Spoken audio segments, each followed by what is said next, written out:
Dieu le Père a envoyé Jésus, son Fils. Vous savez pourquoi? Jésus est Dieu, le Fils. Dieu est un seul Dieu, mais qui se manifeste éternellement en trois personnes éternelles, le Père, le Fils et le Saint-Esprit. Et les trois forment un seul Dieu. Même si vous ne comprenez pas exactement les relations entre le Père, le Fils et le Saint-Esprit, ça ne fait rien, vous croyez. Vous croyez que Dieu est un en trois personnes, Père, Fils, Saint-Esprit. Donc le Père qui nous aime, le Fils nous aime aussi et le Saint-Esprit nous aime aussi, puisque c'est le même Dieu et que Dieu est amour. Le Père a vu que nous étions perdus. Nous sommes tous nés dans le péché. Nous le savons. Nous sommes tous nés dans le péché. Nos parents étaient des pécheurs.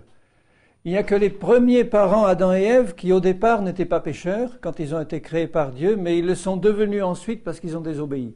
Ensuite, ils ont fait des enfants, et ces enfants ont fait des enfants jusqu'à nous maintenant, et nous sommes tous nés dans le péché. Donc nous avions besoin de sortir du péché. Le Seigneur veut nous faire sortir du péché, ça c'est le salut, puis ensuite il veut faire sortir le péché de nous, ça c'est la sanctification.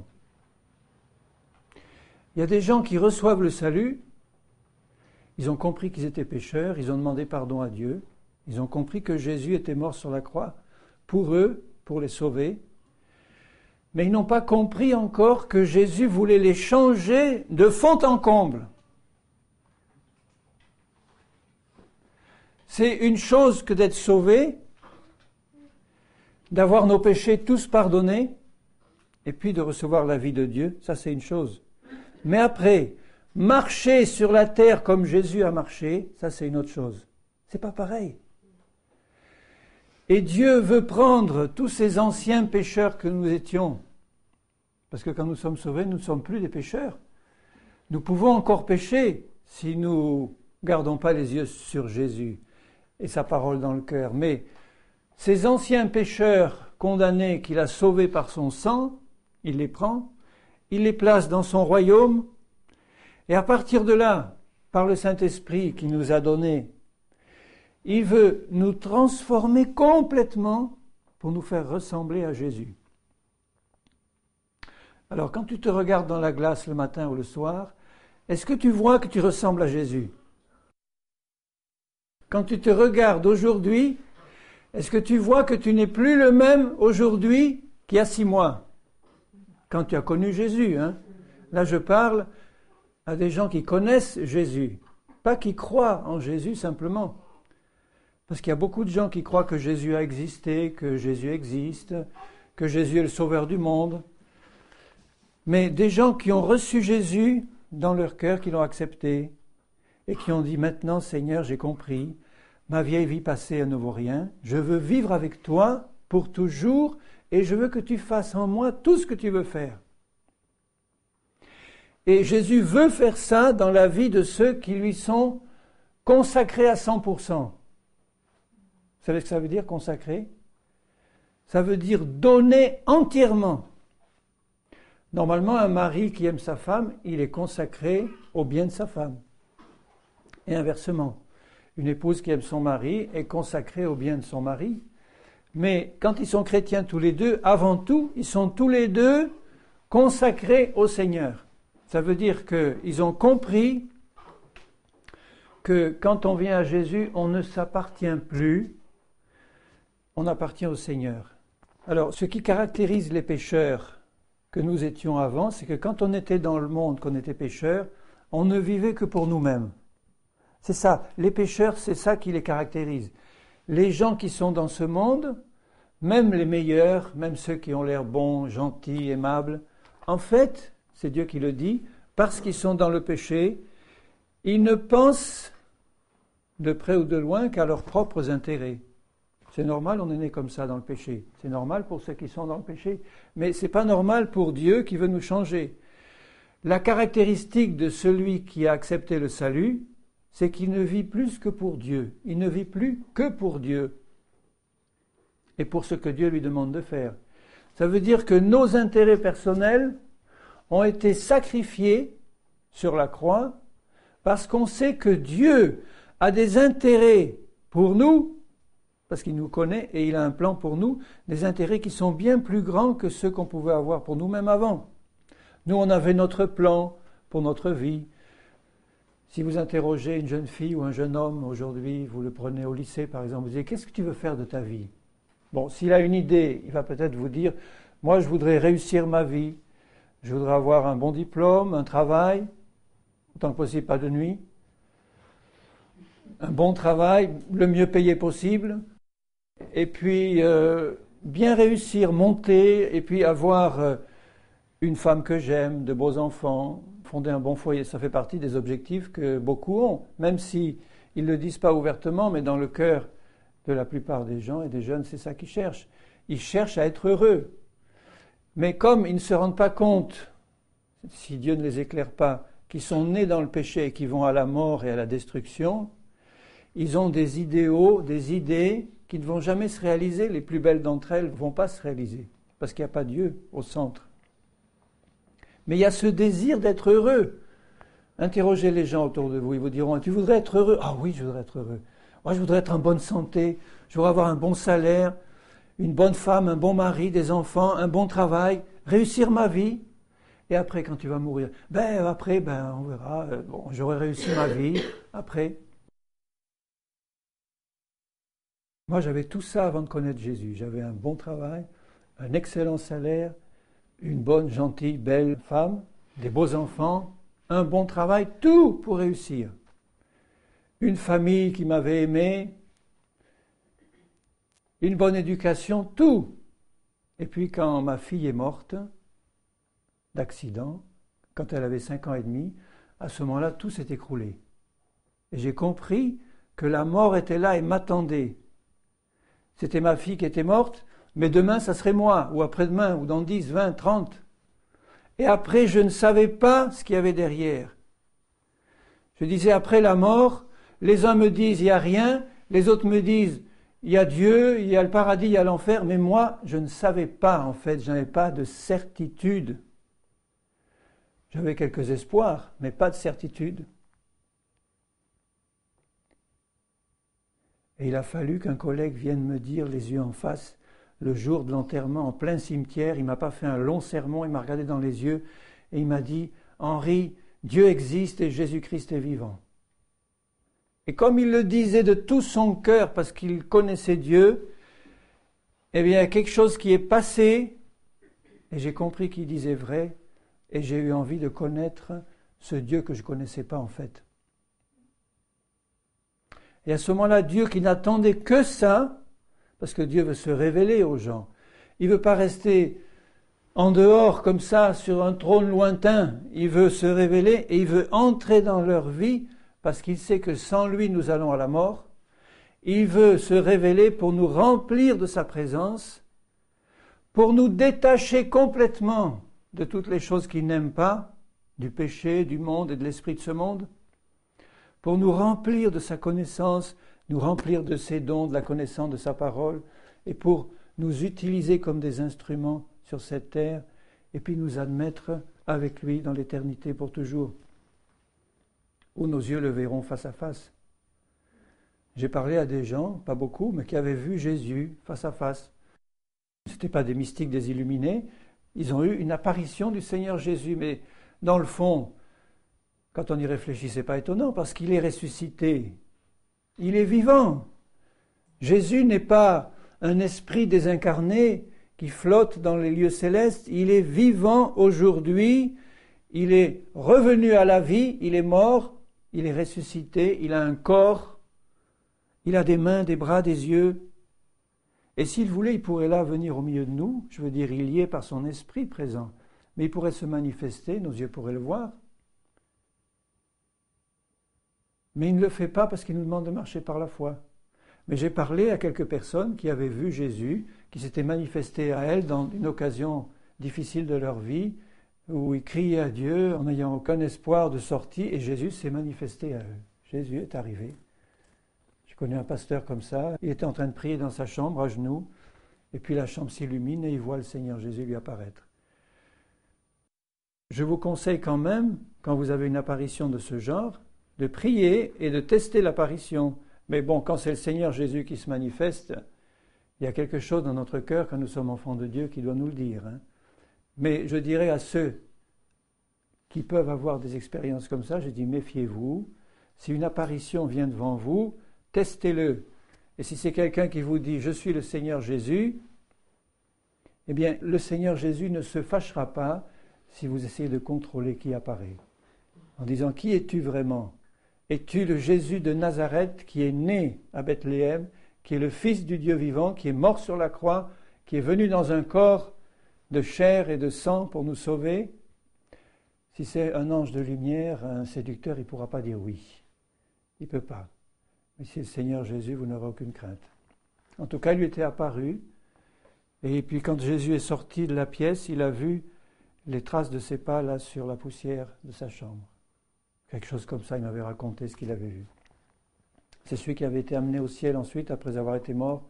Je vous avais raconté son témoignage. Il était mort, c'est au début de ma conversion, il était mort de gangrène généralisée. Les deux jambes gangrénées complètement et les médecins l'avaient condamné. Et puis, il s'est vu aller au ciel dans son esprit.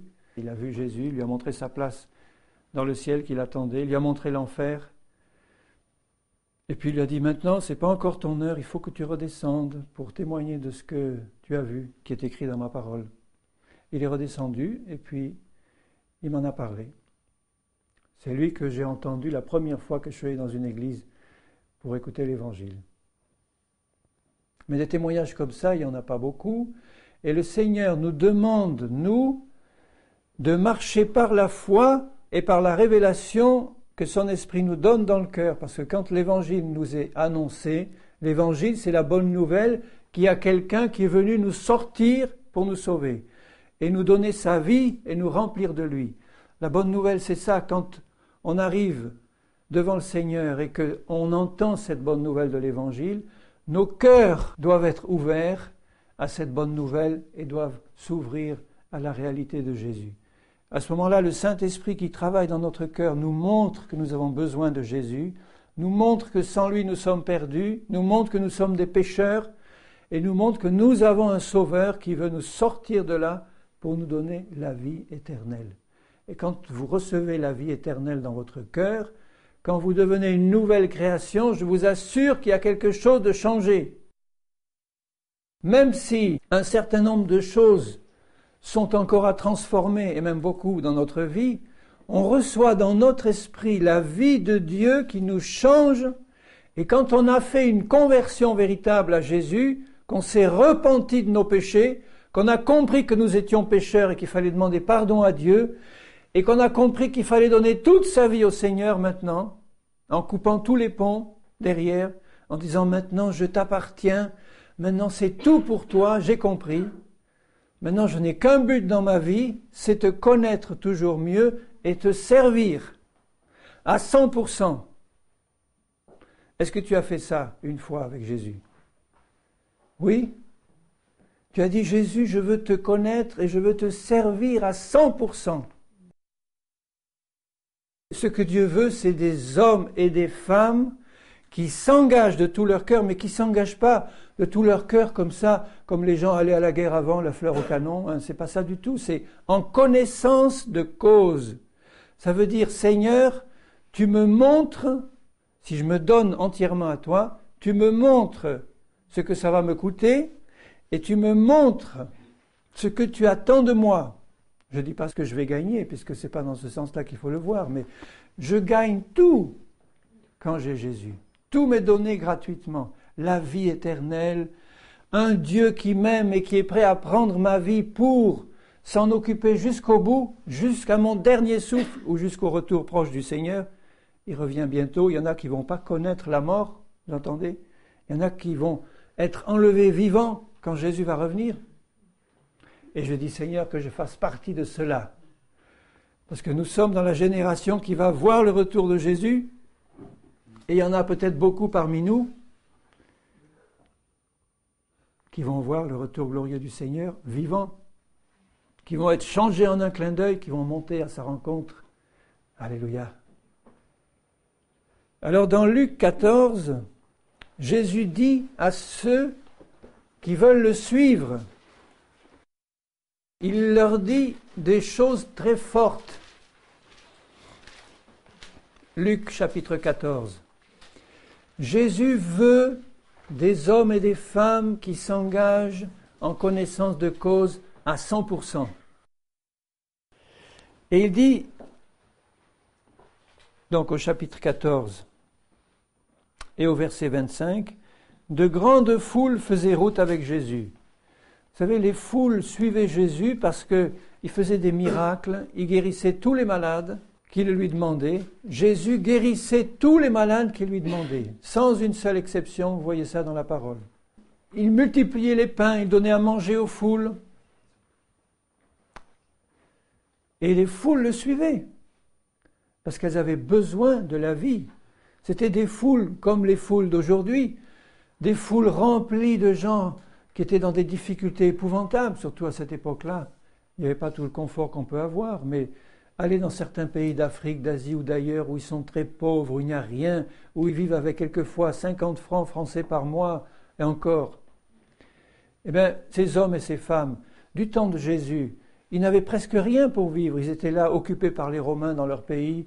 C'était un peuple opprimé, c'était un peuple qui attendait un libérateur. Il y avait plein de malades, d'éclopés, d'aveugles, de sourds, de muets. Des foules languissantes et abattues qui suivaient Jésus parce que Jésus avait quelque chose de bon à leur donner. Jésus se retourna et leur dit, « Si quelqu'un vient à moi et s'il ne hait pas son père, sa mère, sa femme, ses enfants, ses frères et ses sœurs, et même sa propre vie, il ne peut pas être mon disciple. Quiconque ne porte pas sa croix et ne me suit pas ne peut pas être mon disciple. » Quand Jésus dit ça, il faut comprendre dans quel sens il le dit, vous avez compris. Il ne nous dit pas de haïr notre père, notre mère. C'est un terme très fort qu'il emploie pour montrer que quand on a à choisir entre Jésus et ma femme, ou mon père ou ma mère ou mes enfants, s'il faut choisir, je choisis Jésus. Ça veut dire que si mon père essaye de me détourner de Jésus, s'il fait des menaces ou s'il fait des séductions pour me montrer que je ne dois plus être chrétien, que je ferais mieux de suivre un tel ou une telle, ou de faire autre chose, que je deviens fou, à ce moment-là, je dois choisir Jésus et ça va me coûter. Parce que je vais avoir des oppositions. Les gens ne vont pas être contents que je suive Jésus à 100%. Le diable n'est pas content quand quelqu'un suit Jésus à 100%. Et il voudrait nous décourager pour nous envoyer des épreuves dès qu'on prend un engagement total avec Jésus, pour nous décourager et puis nous faire « Oh, j'étais plus tranquille quand je ne m'étais pas consacré à Jésus, je menais ma petite vie de chrétien tranquille, les réunions et pas plus, à la rigueur la dîme. » J'ai entendu quelqu'un me dire ça il n'y a pas longtemps. Chaque fois que j'ai voulu m'engager à fond avec Jésus, j'avais un coup dur après.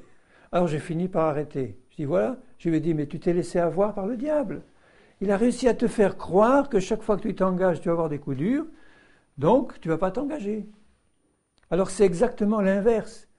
Il essaye de t'intimider pour t'arrêter, mais si tu connais ta place en Jésus, si tu connais l'autorité que tu as dans le Seigneur, si tu connais la place que Jésus a créée pour toi en lui, dans le Père Céleste, là dans les cieux, si tu connais ta position en Christ, si tu as compris la croix, si tu as compris que tu es une nouvelle création, tu n'as pas à craindre le diable, ni les coups durs du malin, parce que dans les coups durs, Jésus est là avec toi et Jésus est là pour t'en sortir.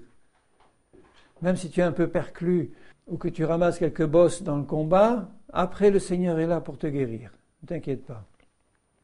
Mais vous voyez, c'est très fort. Il dit, il faut que tu haïsses ta propre vie, même ta propre vie.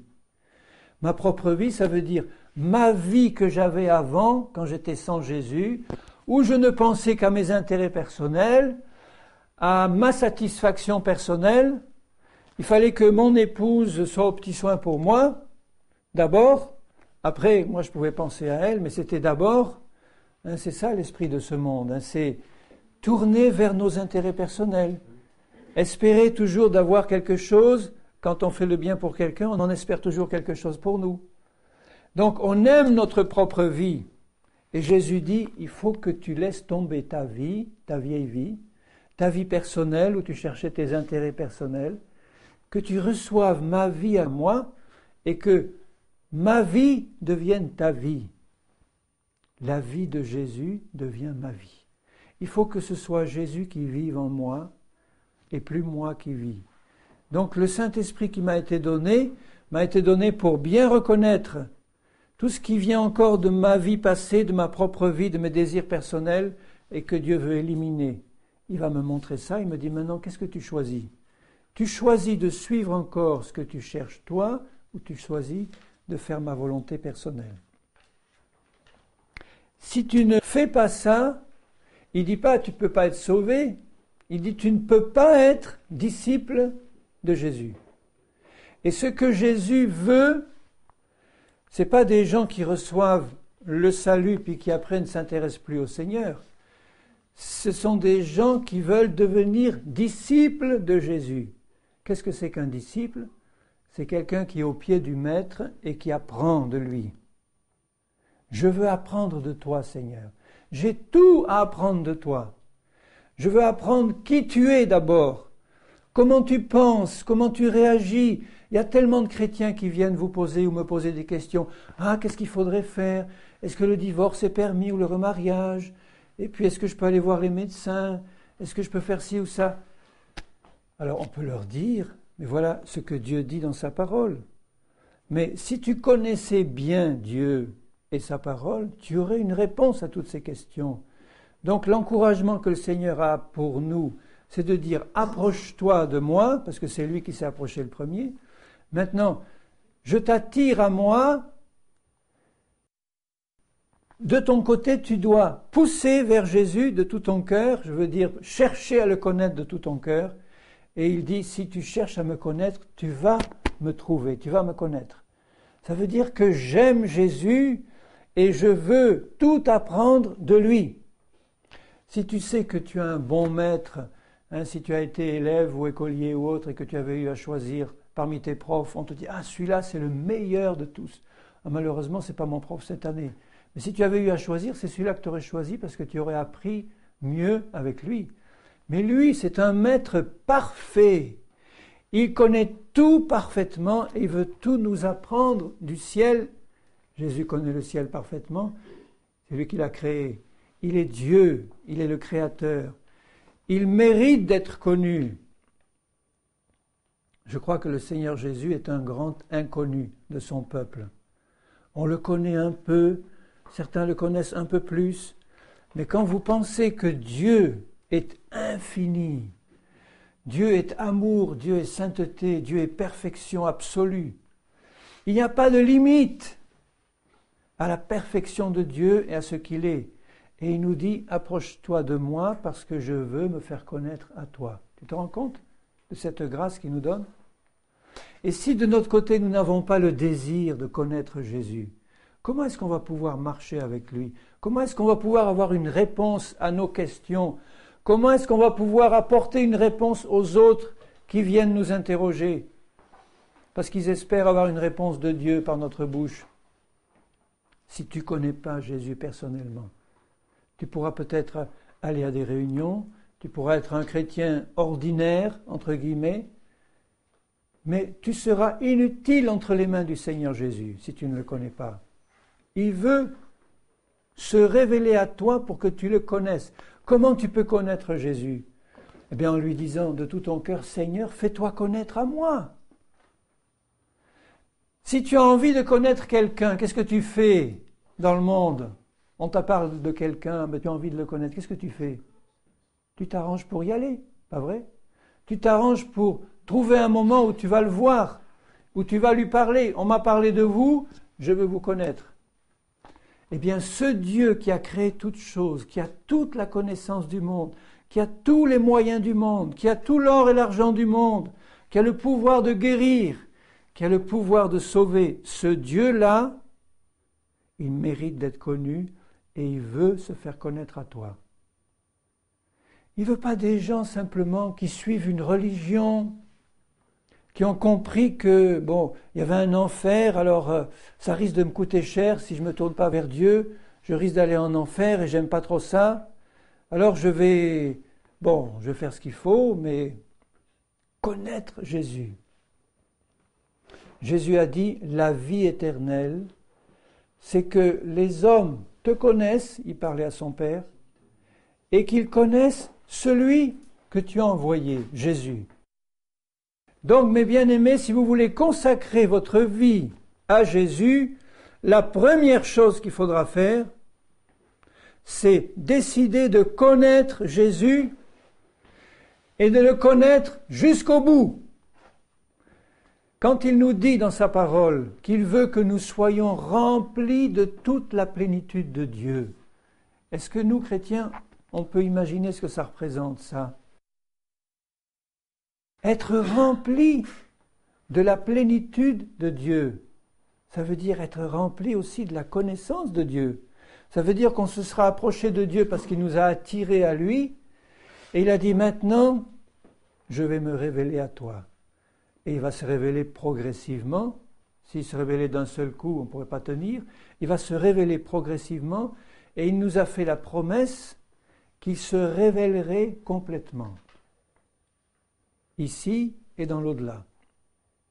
Puisque nous devons être remplis de toute la plénitude de Dieu, puisque nous devons grandir pour arriver à la pleine ressemblance de la stature parfaite de Jésus, ça veut dire que pour faire cela, il va falloir que nous connaissions Jésus et qu'il se révèle à nous. Jésus veut se révéler à nous. Le grand Dieu de l'univers veut se révéler à toi. On n'est pas des petits pions là qui veut déplacer comme ça en disant « bon, j'ai un plan ». Il veut se révéler à toi pour que tu le connaisses dans la paix. Que dans le secret de ta chambre, tu sois là, enfermé devant ton Père céleste avec Jésus, le Saint-Esprit. Que tu déverses ton cœur, tu dis « Seigneur, révèle-toi à moi. Révèle-moi ta parole. » Puisque la Bible est la parole de Dieu. La Bible, c'est le souffle de Dieu qui est sorti de sa bouche, qui est passé par des mains d'hommes qui ont écrit, inspirés par le Saint-Esprit, et ils ont écrit tout ce qui sortait du cœur de Dieu.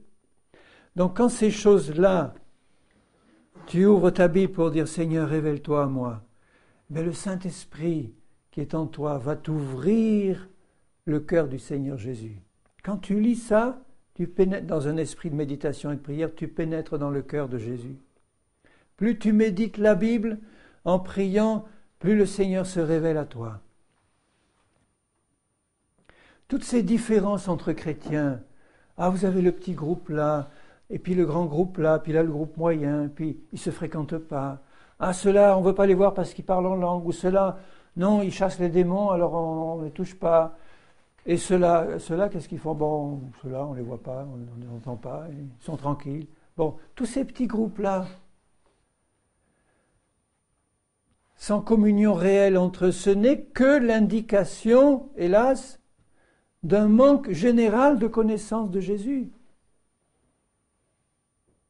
Gardez un doigt sur Luc 14 et puis regardez dans Éphésiens 4.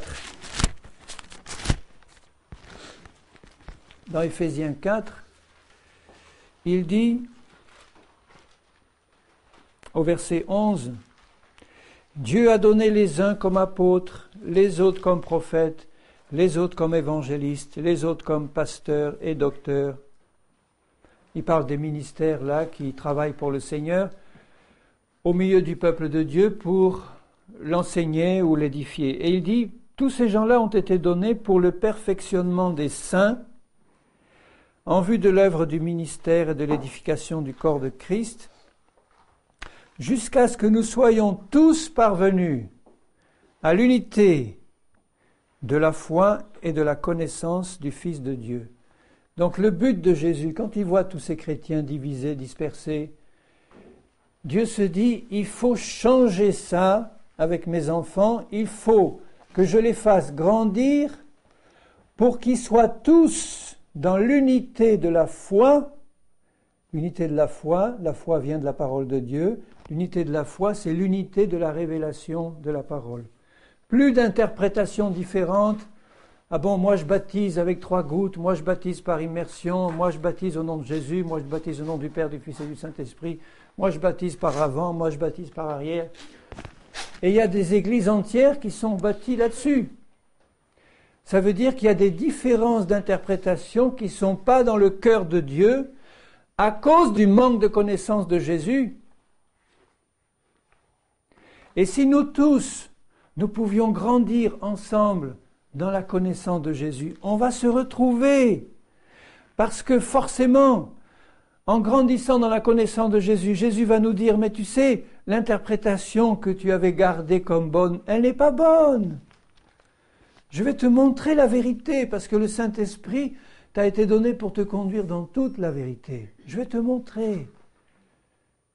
Et puis à l'autre, il dit, oui, toi, tu avais la bonne interprétation, mais tu vois, tu avais la mauvaise manière de la faire passer ou de la vivre. Je vais te montrer où ça ne va pas. Et si nous grandissons tous dans la connaissance de Jésus, je parle d'un couple, c'est pareil, je parle de frères et sœurs ou dans une église, dans l'intérieur de la même église ou d'églises entre elles, si nous grandissons dans la connaissance de Jésus, nous allons grandir dans l'unité de la foi, nous allons avoir les mêmes révélations sur la parole de Dieu et nous serons un, concrètement, parce que nous sommes déjà un dans l'esprit. On est déjà un dans l'esprit, mais on a besoin de cette unité de la foi et l'unité de la connaissance du Fils de Dieu. Vous voyez comment il le dit, l'unité de la foi et l'unité de la connaissance du Fils de Dieu. Donc il veut que ce que tu connais de Jésus, toi, et ce que je connais de Jésus, deviennent de plus en plus profonds, de plus en plus complets, parce que quand on aura tous la même révélation du Fils de Dieu, nous serons unis. Donc vous voyez, toutes ces divisions, ce n'est que la confession de fait d'un manque de connaissance de la parole de Dieu et de Jésus au milieu des enfants du Seigneur. Donc on n'est pas là pour se placer au-dessus des uns ou des autres en disant « moi je connais plus que toi, alors maintenant toi tu… » C'est pas ça du tout, c'est au contraire, dans le royaume de Dieu, plus on monte dans la connaissance de Jésus, et plus on devient semblable à lui. Et lui qui est le Dieu de l'univers, le Créateur, qui est descendu sur terre pour devenir un serviteur, il va nous remplir de cet esprit-là. Plus tu vas monter dans la connaissance de Jésus, plus dans la pratique, tu vas être humble et tu vas comprendre que tu es là pour servir dans l'esprit de Jésus. C'est pour ça que les apôtres, les prophètes, etc., ce ne sont pas des gens qui doivent être placés au-dessus comme intermédiaires supplémentaires entre Dieu et les hommes. Une caste de super sacrificateurs extra. C'est au contraire des hommes et aussi des femmes pas dans les 5 ministères, mais qui exercent aussi un ministère dans le corps de Christ. Ce sont des gens qui ont compris, en connaissant Jésus, quel est l'esprit qui anime Jésus, un esprit d'amour, de sainteté, de service et de discernement, de sagesse, pour pouvoir nous comporter comme Jésus. C'est ça que Jésus veut. C'est quand tu te regardes dans la glace le matin, tu vois la stature de Jésus grandir en toi. Tu vois toi diminuer, disparaître, et la stature de Jésus grandir. Et il ne peut le faire que si tu as soif dans ton cœur. Il ne faut pas suivre Jésus par obligation parce qu'on t'a dit tu vas être perdu si tu ne suis pas Jésus. Bien sûr, ça compte. Mais il faut y aller parce que tu as soif de connaître Jésus. Parce qu'il t'a montré qui tu étais sans lui. Il t'a montré tout ce qu'il veut faire de toi. Il veut te changer pour te faire ressembler à lui. C'est formidable. Si nous étions tous à la ressemblance de Jésus. Si quand je vais voir un frère, une sœur, etc., je peux lui passer tout ce que j'ai de Jésus et je reçois de lui ou d'elle tout ce qu'elle a reçu de Jésus, dans l'amour, dans l'unité de l'interprétation de la parole. C'est rare aujourd'hui, c'est rare de trouver entre 2 frères ou 2 sœurs ou 2 membres du corps de Christ une vraie communion dans la foi et dans l'esprit et dans la connaissance de Jésus. Pourquoi est-ce que c'est si rare? Ça ne devrait pas. Il dit là, jusqu'à ce que vous soyez tous parvenus. Donc c'est ça le but. Et ce qui me réjouit, malgré le fait que ce soit si rare dans le corps de Christ, dans son ensemble, dans l'Église dans son ensemble, ce qui me réjouit, c'est qu'au fur et à mesure que le temps du retour de Jésus approche, son esprit travaille dans le cœur de toutes ces brebis et elles comprennent de plus en plus la nécessité de s'attacher à Jésus seul pour le suivre lui, le connaître lui.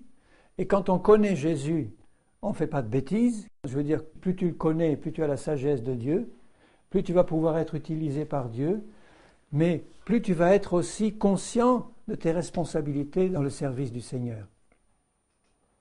Donc ce qui me réjouit, c'est ça, c'est que au milieu d'une marée d'incrédulité, d'un océan d'apostasie, eh bien partout dans le monde, il y a les petites lampes, les lumières du Seigneur Jésus, les brebis de Jésus, qui sont dispersées partout dans toutes les dénominations, toutes les églises, et même ailleurs et en dehors, qui sont là et qui cherchent de tout leur cœur à connaître Jésus et sa parole. Et Jésus est en train de se révéler à elles, à ces brebis-là. Elles entendent la voix de Jésus et elles deviennent de plus en plus, ces brebis-là, une dans la foi et dans la connaissance de Jésus.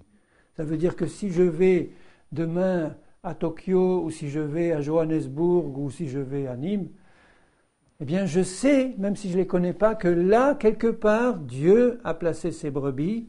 Et si je lui dis, Seigneur, fais-moi connaître quelques-unes de tes brebis, de celles qui entendent ta voix, parce que des églises chrétiennes, il y en a partout, mais de celles qui ont une connaissance, une communion avec toi, il va me les faire connaître. Et dès le premier regard, je sentirai cette communion. Voilà, on est dans l'unité de la foi, dans l'unité de la connaissance de Jésus. Un regard suffit. Il m'arrive de voir quelqu'un, un chrétien pour la première fois, avant même qu'on ait dit un mot, je sais dans mon cœur qu'on est dans une communion réelle déjà. C'est formidable, hein, de réaliser qu'il y a cette possibilité dans le corps de Christ, jusqu'à ce que vous soyez tous parvenus à l'unité et à l'état d'homme parfait. Fait, ça veut dire complet. Complet. Il ne manque rien. Toutes les pièces sont là. Quelquefois, on dit de certains, oh, celui-là, il n'a pas l'air très fini. C'est un peu vulgaire pour dire qu'il lui manque quelque chose. Mais dans le corps de Christ, il veut que nous soyons complets, finis. Nous le sommes en lui, il veut le faire concrètement, en nous. À l'état d'homme fait, à la mesure de la stature parfaite de Christ. Donc quand tu lis ça, moi ça me fait bondir dans mon cœur quand je lis des versets comme ça, quand je les relis. À chaque fois que je les lis, je bondis dans mon cœur. Je dis, mais c'est ton plan merveilleux. Qu'est-ce qu'il me reste à faire? Je le prends pour moi. Je m'en saisis par la foi. C'est l'attitude qu'on doit avoir devant la parole du Seigneur. On ne doit pas la lire comme ça, comme un roman. Ah oui, c'est intéressant, oui. Ah, nous sommes assis dans les lieux célestes en Christ, alléluia. Bon, puis ça devient comme ça un verset qui est déconnecté de la réalité. Tandis que quand on le lit en sachant que c'est Dieu qui nous parle, Dieu qui s'adresse à nous personnellement, parce qu'il a un plan qu'il veut réaliser. Et le Seigneur n'est pas heureux, il est triste de voir que sa parole merveilleuse, elle est négligée. On ne la prend plus au sérieux. On la lit encore dans les églises, mais la prendre au sérieux telle qu'il l'a donnée pour dire « Je la fais mienne, Seigneur, je la prends par la foi, et ayant cette foi dans le cœur, je te donne maintenant la possibilité, parce que la foi, elle va bouger la main de Dieu dans ma vie. Par la foi en cette parole, la main de Dieu est en train de me transformer pour réaliser ce qui est écrit. Donc tu n'es plus un pauvre, vieux, vilain pécheur misérable. » Un ex-pécheur misérable, oui. Il y a encore peut-être des choses sûrement à changer, à sanctifier dans ta vie, mais tu es devenu un saint, mis à part pour Dieu, un homme, une femme qui s'est engagé entièrement envers Jésus et à qui Jésus promet tout. Une pleine révélation de lui et un plein changement dans ta vie pour que tu deviennes semblable à l'image parfaite de Jésus. Mais si tu le croyais, ça commencerait à se voir, à se manifester dans ta vie. Les chrétiens qui disent « moi je suis enfant de Dieu » et puis qui continuent à vivre dans l'obscénité, dans les saletés de ce monde, enfin je ne veux pas de description, mais c'est ça. Ils n'ont pas la connaissance de Jésus. Ils n'ont pas été changés dans leur cœur. Ils ne sont pas nés d'une nouvelle vie. Il y a des chrétiens qui ont besoin d'être changés parce qu'ils sont en train d'être sanctifiés. C'est pas pareil. Quand tu sens la vie de Dieu dans un frère ou dans une sœur et que tu sens qu'il est travaillé par le Saint-Esprit parce qu'il désire changer, il peut être dans des tas de choses qui ont encore besoin d'être changées, mais ce n'est pas ça qui va compter à ce moment-là. Ce qui va compter, c'est son désir de s'approcher de Jésus pour qu'il le change, et Jésus va le faire. Et on va voir du fruit qui va être porté. On va voir une vie qui va porter du fruit. Dans le temps qui passe, on va voir des changements, des victoires définitives vont être remportées. Il va y avoir quelque chose de réel, de profond qui va se faire. C'est ça qui compte. Moi, je refuse de collaborer, de discuter et de m'occuper de ceux qui se disent frères et sœurs et qui vivent comme des païens, sans en éprouver apparemment le moindre souci. Ce ne sont pas des hommes et des femmes nés de nouveau, si je ne discerne pas dans leur cœur la repentance de Dieu qui est à l'œuvre et le désir d'avancer avec le Seigneur.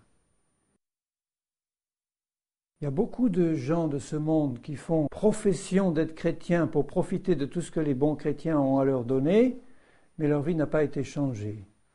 Ils n'ont pas reçu la vie éternelle. Il faut avoir le discernement du Seigneur pour voir comment les traiter. Si ton ennemi a faim, tu lui donnes à manger, tu lui donnes à boire.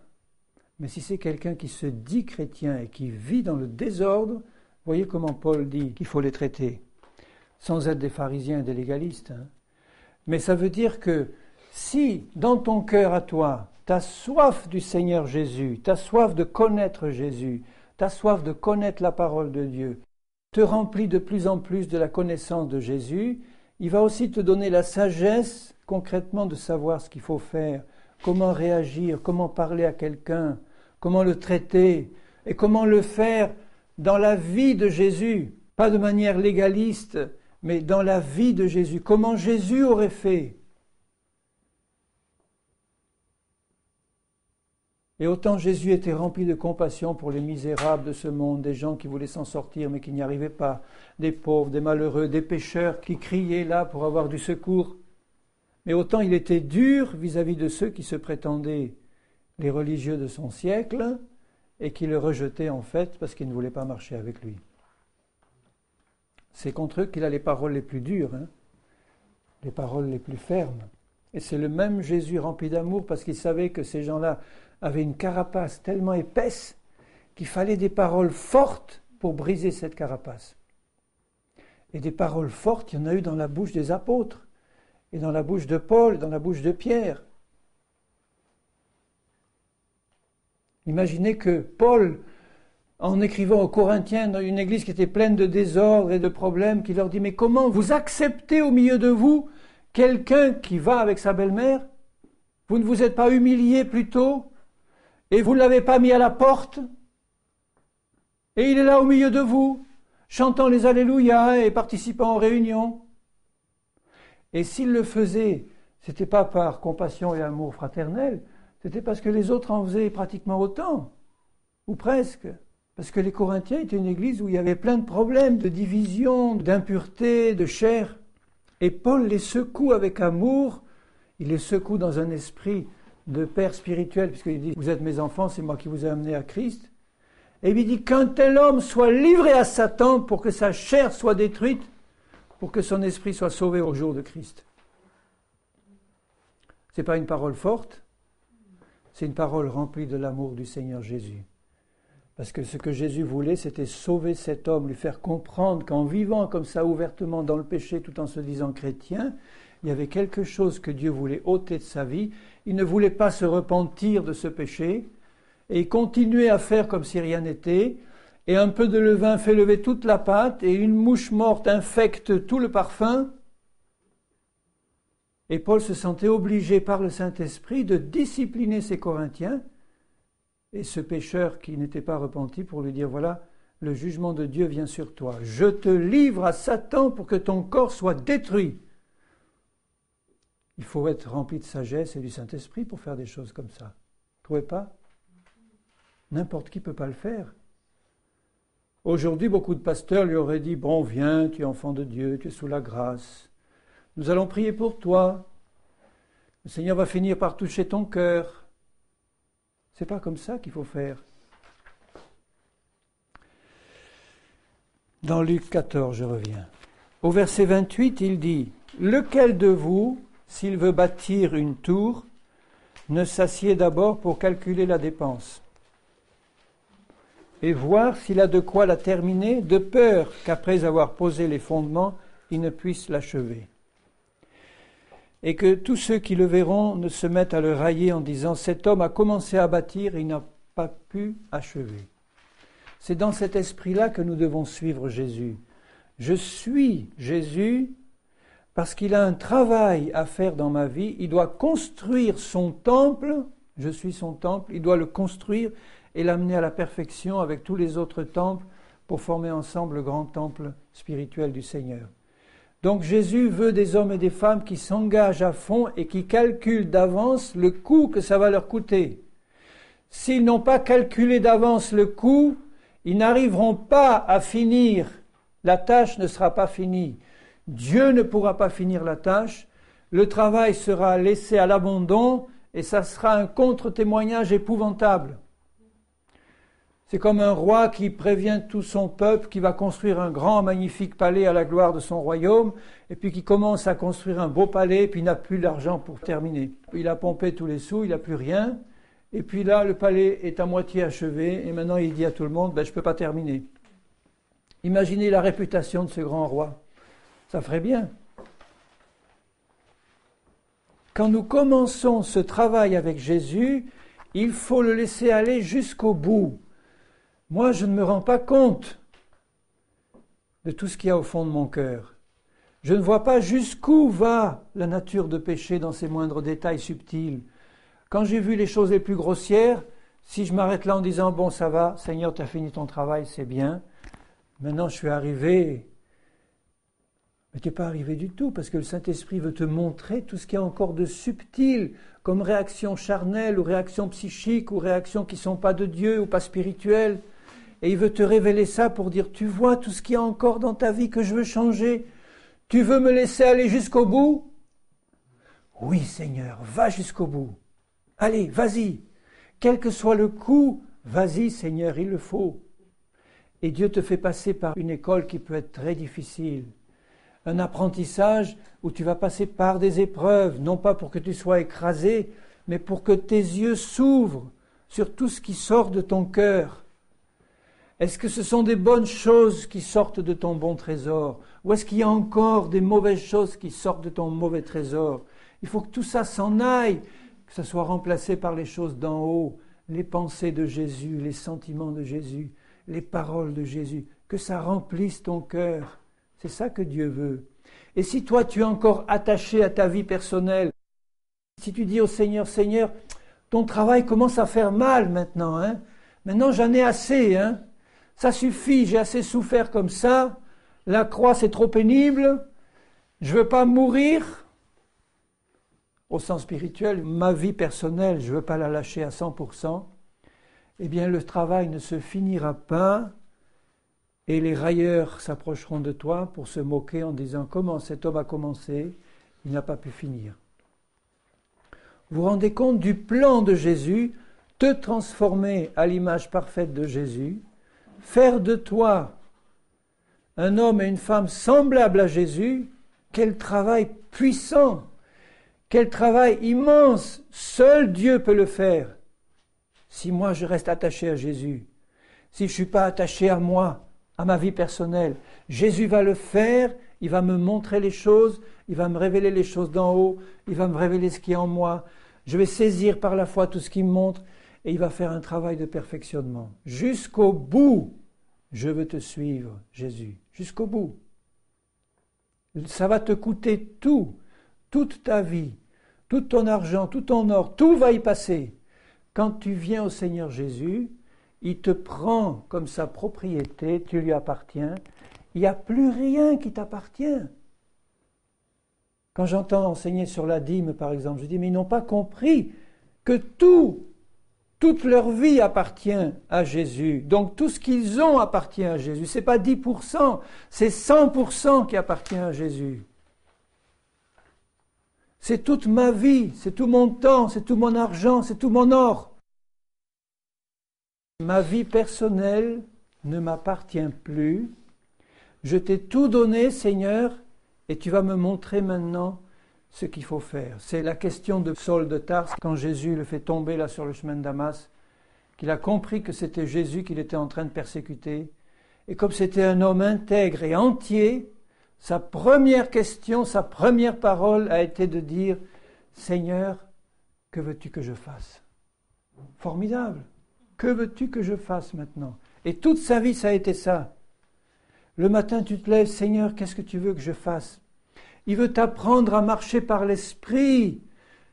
Ça s'apprend. Marcher par l'esprit, ça ne veut pas dire faire tout ce que ton bon cœur te montre. Ça, c'est charnel.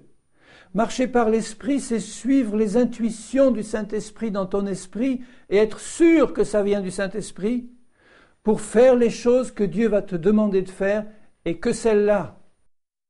On apprend à marcher par l'esprit. Si tu dis, Seigneur, je veux que tu ailles jusqu'au bout dans ma vie, eh bien tu vas recevoir une pensée qui vient d'en haut et qui va dans ton cœur, dans ton esprit et qui vient de Dieu. Elle vient du Saint-Esprit, elle passe par ton esprit, de l'esprit elle va à l'intelligence, à tes pensées, à ton cerveau, et puis là il y a une pensée qui vient, et parce que tu connais Jésus de mieux en mieux et que tu connais sa parole de mieux en mieux, tu reconnais que c'est le Saint-Esprit qui est en train de te parler pour te demander de faire quelque chose. C'est ça qui s'appelle être conduit par le Saint-Esprit. On progresse dans la conduite du Saint-Esprit. Certains chrétiens ont 10% de leur vie qui est conduite par le Saint-Esprit. Je dis gloire à Dieu pour ces 10%. S'ils continuent à rester attachés, demain ça sera 20, 30, 100%. Parce que toute la vie personnelle aura été mise de côté, on s'est consacré entièrement et on apprend à reconnaître la voix de Jésus parce qu'on le fréquente tous les jours. Tous les jours, on a cette communion permanente avec lui, cette lecture de la parole, cette prière. On est là et on reconnaît la voix de Jésus. Il y a un petit bébé ici, là, tout à l'heure, je l'ai vu. Eh bien, ce petit bébé-là, je vous garantis que dans 3 mois, il saura distinguer la voix de ses parents de la voix de quiconque d'autre. Il ne vous le dira peut-être pas parce qu'il ne sait pas parler, mais il saura distinguer la voix de sa maman et la voix de son papa des autres. Et dans 1 an, si vous le mettez les yeux bandés dans une pièce avec 20 personnes, dont son père et sa mère, et puis vous le faites passer de l'un à l'autre, il saura au bruit de la voix qui c'est. Pourquoi il peut reconnaître le bruit de la voix de ses parents? Parce qu'il les voit tous les jours. Si tu passes un moment par mois ou un moment dans l'année parce qu'il y a eu une bonne convention, on a fait une bonne série de réunions, on a été rechargé à bloc, c'est bien. J'ai eu là un renouveau de la connaissance de Jésus et puis après, fini. Je suis pris par mes obligations, mes affaires et la voix de Jésus, je ne vais pas être habitué à l'entendre. Je vais avoir du mal à l'entendre. Mes brebis entendront ma voix parce qu'elles me connaissent. Plus je fréquente Jésus, plus je vais connaître sa voix. Et si je connais sa voix de mieux en mieux, et que j'ai un cœur obéissant, je vais suivre les intuitions du Seigneur. Au début, il va me parler par des circonstances, des portes qui se ferment. Bon, il travaille aussi comme ça, parce qu'il sait que je ne peux pas toujours entendre parfaitement sa voix. Mais au fur et à mesure que je grandis avec lui, les circonstances et les portes qui se ferment vont de plus en plus laisser la place à l'intuition de l'esprit qui parle à mon cœur et qui me montre non, ça, tu ne dois pas le faire, ou ça, tu vas le faire, ou là, c'est la direction de mon esprit, pas ça. Il y a une paix qui vient dans le cœur quand on a la pensée de Dieu, qu'on n'a pas cette paix quand on n'a pas la pensée de Dieu. C'est précieux, ça. Un chrétien doit cultiver sa relation avec Jésus. C'est la clé de sa liberté en Christ. Il faut que nous soyons libérés en Christ de tout contrôle humain, de tout contrôle des églises des hommes, de tout contrôle des dénominations des hommes, de tout contrôle des ministères humains qui feraient pression sur nous pour nous contrôler. Il faut être libéré entièrement. Libéré, ça ne veut pas dire indépendant, faire tout ce qu'on veut. Ça veut dire savoir de moi-même, par ma connaissance de Jésus, entendre la voix de Dieu personnellement pour être dirigé par Jésus. Et il mettra sur ma route des frères et des sœurs qui me donneront la pensée du Seigneur, mais c'est parce que déjà dans mon cœur, j'ai la communion avec Jésus. Si je n'ai pas cette communion avec Jésus, que je rencontre un frère spirituel qui va me donner une parole de Dieu, je vais la recevoir parce qu'elle me paraît bonne, et puis le lendemain c'est un autre qui me paraît spirituel qui va me donner une autre parole, mais ça c'était pas de Dieu du tout. Comment est-ce que je vais pouvoir discerner? Il y a des ministères qui ont cette spécialité, ils y vont partout, puis ils font des prophéties personnelles sur les gens. Tous les gens qui rencontrent à toi, il y a ci et ça. Bon, il y a du bon, il y a du mauvais, je ne dis pas que tout est mauvais, mais comment les personnes concernées vont savoir que ça vient de Dieu ou pas? Ça peut être très grave, une prophétie personnelle, si vous n'avez pas une communion avec Dieu personnelle. Si un grand ministère vient vers toi en disant « Dieu m'a parlé pour toi, il faut que tu vendes ta maison, toute ta voiture, et puis qu'avec ta femme et tes enfants, tu ailles au Basutoland pour être missionnaire. » Alors, tout ça, avec des miracles à l'appui, des guérisons. Alors, si tu n'as pas une connaissance personnelle de Jésus et que tu fais ça et que ça ne vient pas de Dieu, tu te rends compte un peu où ça va te mener? Dans 3 ans, tu reviens du Basutoland ratissé. Tu auras appris, certes, quelque chose, mais difficilement. Alors que si tu cultives ta relation personnelle avec Jésus, le jour où cet homme-là viendra te dire ça, parce que tu auras la connaissance de Jésus, tu sauras discerner que ça vient vraiment du Seigneur. Le Saint-Esprit t'aura parlé avant, d'abord, et ça sera une confirmation, où le Saint-Esprit va confirmer ça parce que tu vas attendre qu'il le fasse pour toi, et tu ne vas jamais prendre une direction donnée quelque part simplement parce que quelqu'un t'a demandé de le faire. Si tu fais ça, tu n'es pas libre en Christ. Et cette liberté, c'est quelque chose de super précieux que Dieu veut nous donner. Là où est l'Esprit de Dieu, là est la liberté. Il est venu pour nous affranchir. La vérité vous affranchira. Et plus je suis libre, plus je suis disponible pour le service du Seigneur. Vous croyez qu'il peut se servir de quelqu'un qui n'est pas libre, qui est ligoté, qui a la crainte des hommes, qui dépend toujours de ce que l'un ou l'autre, ou Paul ou Pierre vont dire, de telle prophétie ou de telle chose qui se passe? Il ne peut pas servir le Seigneur. Alors que quand nous sommes libérés de toutes ces contraintes, que nous sommes libres entièrement de tout ce qui est démoniaque, de tout ce qui est humain, on va pouvoir être un instrument entre les mains de Dieu et nous ne ferons pas des choses qui vont être contre la volonté du Seigneur. On va peut-être être considérés comme des diviseurs ou des gens qui empêchent les autres de tourner en rond, c'est vrai, comme Jésus l'a été, mais quand tu es conduit par le Saint-Esprit, tu ne vas pas apporter des mauvaises choses aux autres. Tu apporteras le Seigneur et ça suffit. Je lis la fin, verset 33. Ainsi donc, quiconque d'entre vous ne renonce pas à tout ce qu'il possède ne peut être mon disciple. Tout ce qu'il possède, y compris notre propre vie. Et c'est quelque chose de sérieux. Tu peux être testé sur ce plan-là, comme tant d'autres ont été testés et tant d'autres sont testés aujourd'hui. Il y a des pays aujourd'hui, je parle de certains pays musulmans, de certains coins de Chine, où quelqu'un qui prend Jésus comme son Seigneur et Sauveur, eh bien, il risque sa vie, tout simplement. Et s'il est encore attaché à sa vie propre, il ne pourra pas être vraiment un disciple de Jésus, dont Jésus va pouvoir se servir. Qu'est-ce qui nous attend dans notre pays, la France, dans les années qui viennent? Vous savez ce qui va se passer? Nous avons besoin d'une foi solidement accrochée pour tenir dans la tourmente qui vient. Une foi accrochée au Seigneur, seul et à sa parole. Il a nourri 3,5 millions d'hommes et de femmes dans le désert alors qu'il n'y avait rien à manger, rien à boire. Comment? Par la manne du ciel qui est tombée tous les matins, par l'eau qui sortait du rocher. Il y a aujourd'hui des chrétiens qui font des provisions dans des greniers, des choses pour les jours difficiles, mais vous ne pensez pas que c'est un manque? Je ne veux pas juger, hein. Je ne juge pas, mais pour ma part, je dirais le Dieu Tout-Puissant qui a nourri 3,5 millions de personnes dans un désert affreux et brûlant, par sa manne qui tombait du ciel tous les jours et par l'eau qui sortait du rocher, ne pourrait-il pas s'occuper aussi de ses enfants avec ses moyens surnaturels qui sont les siens? Comme il a nourri Élie près du torrent de Kérith, des corbeaux venaient lui apporter tous les jours du pain et de la viande, et il avait de l'eau à boire au torrent jusqu'à ce qu'elle soit tarie. Et quand elle a été tarie, eh bien, il a pourvu par un autre moyen. C'est ça notre Dieu. Si tu renonces à tout, tu vas tout retrouver en Jésus.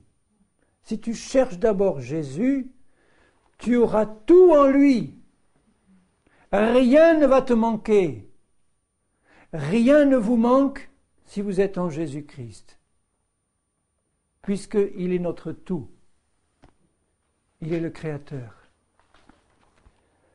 Le sel est une bonne chose, mais si le sel perd sa saveur, avec quoi l'assaisonnera-t-on? Ce qui va donner du sel à ta vie, c'est la présence de Jésus en toi. C'est ça le sel. Le sel conserve et le sel purifie. C'est la présence du Saint-Esprit en toi qui donnera du sel à ta vie. Si tu es un chrétien entièrement consacré et engagé, si tu as mesuré le prix à payer, si tu as accepté de tout donner à Jésus d'avance, que tu sois testé ou pas, ça ne sera pas important, je veux dire, parce que tu sais à l'avance, tu sais que toi, tu as tout donné à Jésus.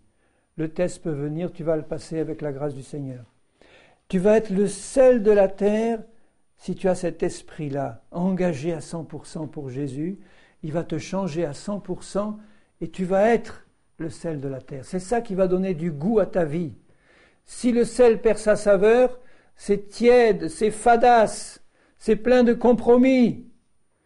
Les chrétiens qui sont pleins de compromis dans le monde, un pied dans le monde, un pied avec Jésus, eh bien ceux-là, ils n'ont pas de sel, c'est sans saveur. Je dis, Seigneur, préserve-moi des compromis, je t'en supplie. Non pas parce que je veux être le légaliste pur et dur, mais parce que je veux que tu vives en moi et que tu te manifestes en moi, que tu prennes tout. Et Jésus a une saveur suprême. C'est lui le sel du monde et le sel de la terre, c'est le Seigneur Jésus. S'il remplit ma vie, je vais avoir du goût.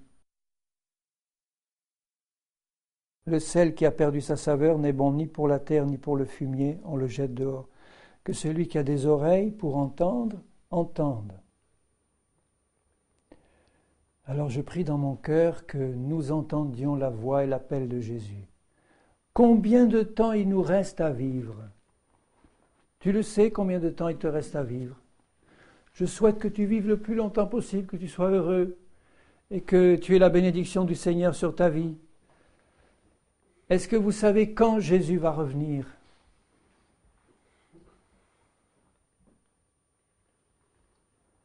Je disais tout à l'heure à quelqu'un qui voulait racheter quelque chose, je dis non, la seule chose qu'il faut racheter, c'est le temps. Le temps nous est compté.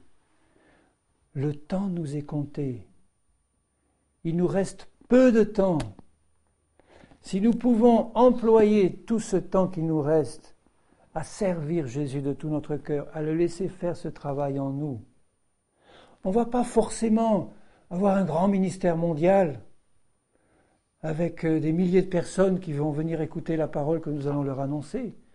Mais là où nous serons une source permanente de bénédiction pour ceux qui veulent du Seigneur. Pour les autres, on sera une source permanente d'ennui. Mais on sera une source permanente de bénédiction pour ceux qui ont soif. On sera un oasis dans le désert. Là où tu es, tu peux être dans ta famille. Ne crains pas à n'avoir à t'occuper que de ta famille, c'est un ministère glorieux. Si tu peux remplir ta maison de la présence de Jésus, t'occuper de ton mari ou de ton épouse avec l'esprit de Jésus et de tes enfants, et les amener tous à la connaissance de Jésus avec toi, c'est un ministère glorieux. De là peuvent sortir des Wesley, des Whitefield et tant d'autres. La maman de Wesley Elle avait, je ne sais pas, 14 ou 16 enfants, à une époque où il n'y avait ni machine à laver, ni elle avait peut-être des servantes, mais c'était une femme de Dieu qui prenait le temps de s'occuper dans le Seigneur de ses enfants. Et l'un d'entre eux est devenu un grand revivaliste qui a amené des millions de personnes à Jésus. S'il n'avait pas eu la maman qu'il a eue, et le foyer chrétien qu'il avait eu, il n'aurait pas été ce qu'il a été. Donc tu vois, par ta connaissance de Jésus et par ton désir de tout donner et de tout recevoir de lui, tu vas être là où tu es une source de bénédiction permanente. Et c'est ça que Jésus veut.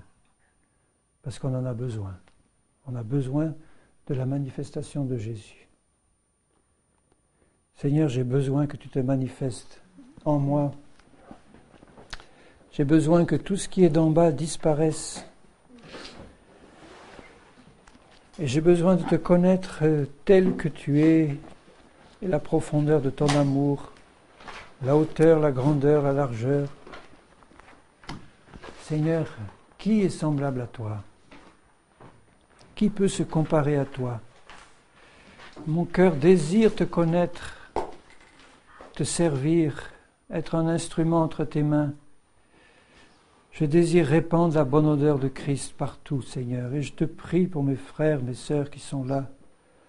Je te prie, Seigneur, pour que tu mettes ce désir dans leur cœur de s'approcher de toi toujours plus, de recevoir de toi, de ne pas garder, Seigneur, pour eux des choses de leur vie passée ou des compromis dans leur vie, mais que tu deviennes leur tout et qu'ils te donnent tout sans arrière-pensée. Et Seigneur, révèle-toi à chacun de tes enfants, comme tu l'as promis. Que tes brebis entendent ta voix pleinement, que nous puissions être dirigés par ton esprit dans tes plans parfaits. Tu connais tout, Seigneur. Aussi, je te prie que tu bénisses, que tu accordes ta grâce ce soir encore, et que tu te révèles. Pour ta gloire, Seigneur, je te le demande au nom de Jésus-Christ. Amen.